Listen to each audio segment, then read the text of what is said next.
In this video, I'm gonna teach you how to change account in Marvel Rivals. It's a very easy process, so make sure to follow along. I'm gonna be showcasing this process on PC, however, I'm still going to talk about consoles. So as you might be aware, when you open Marvel Rivals for the first time through Steam or Epic Games, you will be asked to create a nickname and your account will be already set up. So immediately upon setting up a nickname, you are good to go.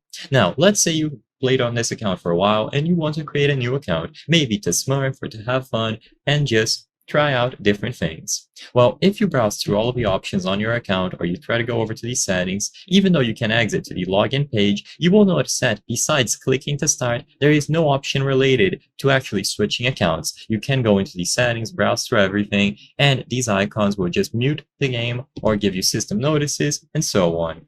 Basically, to keep it simple, there is nothing related to switching accounts on PC at this current moment. So whenever you run the game through the Epic Games Launcher or Steam, it creates an account for you based on your Steam or Epic Games account. So the only way to switch accounts is to actually change accounts on Steam or Epic Games. So you actually have to log out of your current account and sign into a different Steam or Epic Games account. For consoles, even though I cannot confirm this, I assume it is the same system. So whenever you open the game on a console, an account will be created for you based on your PlayStation Network or Xbox accounts. And if you want to have a new account for Marvel Rivals, you will essentially have to switch your PlayStation Network or Xbox account. So in summary, for every single platform, you have to switch out the account that you are using on the main launcher where you are playing the game. So switch Steam accounts, switch Epic Games accounts, or switch Xbox or PlayStation accounts, and then a new account will be created for you.